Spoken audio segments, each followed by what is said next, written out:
One of the things that really interests me is hearing Chip Kelly say no players were offered in the trade talks with the Bucks and the Titans, and then seeing you report as having a source that absolutely Sam Bradford and another player were involved. What can you tell us from your sources happened last night?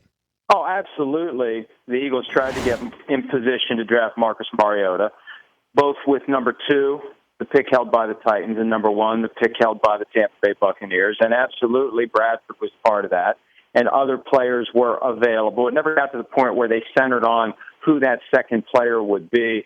Michael Kendricks, the linebacker, was mentioned by the Eagles.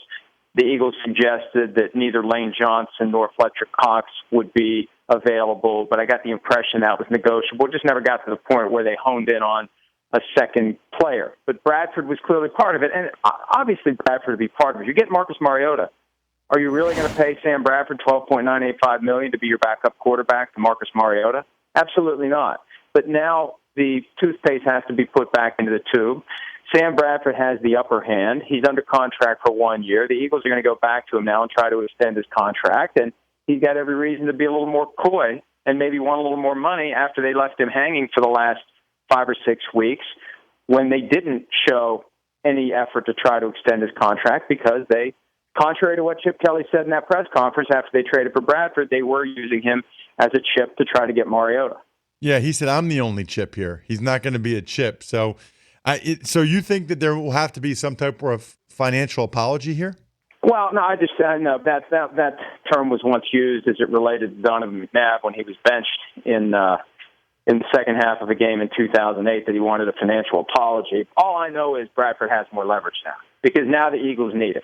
They didn't need him as badly yesterday as they do today, and now he's their starting quarterback unless they want to go with Mark Sanchez or Tim Tebow.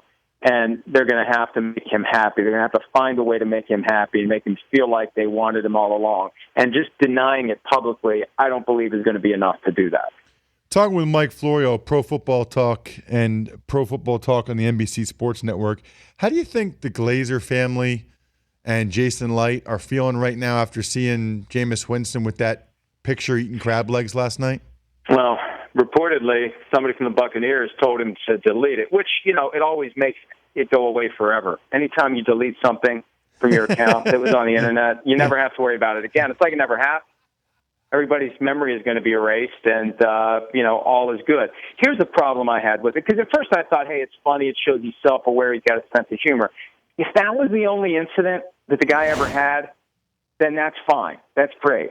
But he's got so many, and they all become intertwined. And there's that pending sexual assault claim that has become a lawsuit that is not going to go away just because he's been drafted into the NFL. It's going to be a distraction for the team and for the player going forward. And poking fun specifically at one incident can be interpreted as poking fun generally at all your incidents. And there's a reason why the Buccaneers encouraged him to take it down, and a reason why he complied. And, Mike, here's my point on it. I did a very inexact Twitter poll, and about 50% of the people really thought it was in poor taste. Why, Mike? Why would you do something that draws attention to a mistake you made and is something that 50% of the people don't like and think is in poor taste? Why would you do that? Well, and here's the thing. Your scientific Twitter poll result just confirms that this guy is polarizing. And there are going to be people who love him, and there are going to be people who hate him, and there's not going to be anything in between. And the Buccaneers surely were smart enough to know that this is what they're taking on, but it's just not great for them or for him that one of the first things that they have to do in their official relationship is tell him, hey, Jameis, that thing you did, you probably shouldn't have done that. Mike, really appreciate the time. You got the radio today. No TV, but you got the radio coming up at noon, correct? Yeah, and for some reason, Bruce Irvin called me and he wanted your phone number. I'm not sure what he wants, but you may be hearing from him at some point. Well, just tell him he can hit me up on social media. For the people that don't know, we'll talk about it a little bit later in the show. We don't have a ton of time here, but look, everybody's comparing, Mike, Vic Beasley to Bruce Irvin, the guy that has 8.5 sacks the last 2 years, and the guy who the Seahawks didn't pick up his option. So I said, is that really a good thing? And obviously, I'm not going to use I can quote it. He said, You ho too is the exact quote on Twitter from Bruce Irvin. I'm still trying to figure that one out.